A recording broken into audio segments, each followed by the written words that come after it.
जय श्री हरि। क्या आपने कभी सोचा है कि बेटी क्यों जन्म लेती है?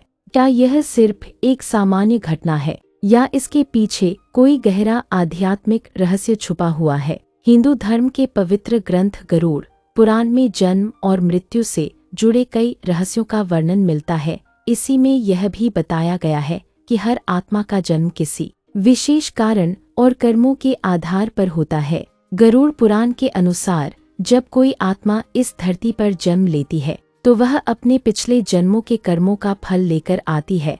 यही कर्म तय करते हैं कि वह आत्मा किस रूप में जन्म लेगी, पुत्र या पुत्री। कर्म और आत्मा का संबंध। गरुड़ पुराण कहता है कि हर आत्मा अपने कर्मों के अनुसार एक नया शरीर धारण करती है। बेटी का जन्म भी इसी कर्म चक्र का हिस्सा है। गरुड़ पुराण के अनुसार माता पिता के जीवन में भी बहुत बड़ी भूमिका होती है। के अनुसार बेटी एक संतान नहीं होती बल्कि वह अपने माता पिता के जीवन में प्रेम, करुणा और सौभाग्य लेकर आती है। ऐसा माना जाता है कि बेटी का जन्म घर में सकारात्मक ऊर्जा और खुशियों का संकेत होता है।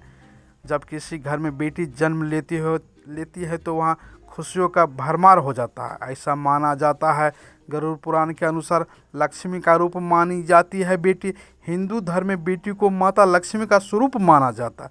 जिस घर में बेटी जन्म लेती है वहाँ धन की कोई कमी नहीं होती। जब किसी घर में बेटी जन्म लेती है तो यह संकेत होता है कि उस घर में धन, समृद्धि और सुख आने वाला है।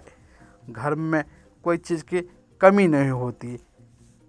गरुड़ पुराण के अनुसार जिस घर में बेटिया का सम्मान होता है वहाँ देवी देवताओं की कृपा बनी होती है।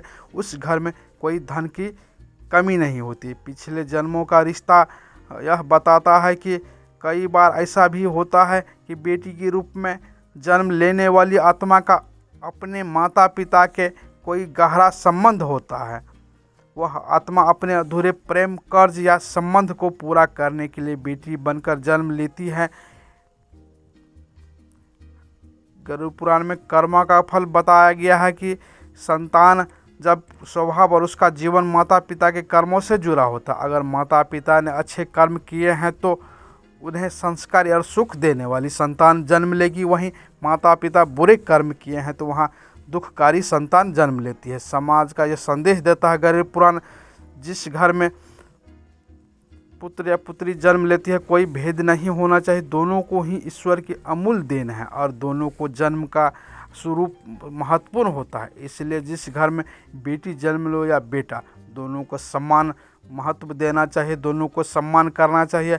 आज के समय में कोई भी यह शिक्षा बहुत ज़रूरी है कि हम बेटियों को सम्मान दें और उन्हें बराबरी का अधिकार दें, चाहे बेटा हो या बेटी।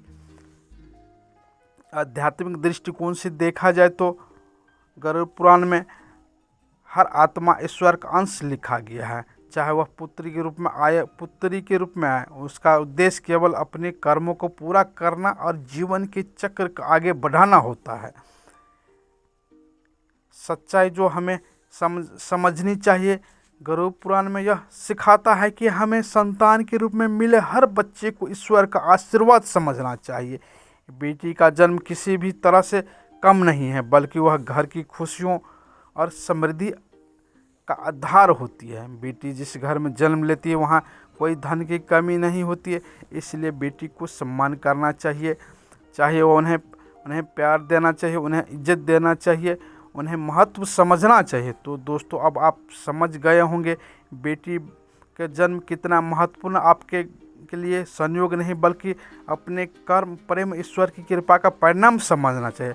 दोस्तों, यह वीडियो अच्छा लगा हो तो ज़रूर लाइक कर दीजिएगा और चैनल को सब्सक्राइब कर लीजिएगा। आपको यह जानकारी बहुत ही पसंद आया हो तो चैनल को निश्चित रूप से सब्सक्राइब कर लीजिए, क्योंकि रोज़ सुबह जो इस तरह का वीडियो आपके लिए हम अपलोड करते हैं। और वीडियो को लाइक कर दीजिएगा, चैनल को सब्सक्राइब करना ना भूलिएगा दोस्तों। और हाँ, सच जानकर चौंक जाएंगे, क्योंकि बेटा क्यों जन्म लेता है, सबको बेटा ही क्यों चाहिए, यह सवाल सबके मन में रहता है। तो वीडियो देखना ना भूलिएगा और कमेंट में अपना सवाल जरूर लिखिएगा। हर हर महादेव कमेंट में लिखना ना भूलिएगा।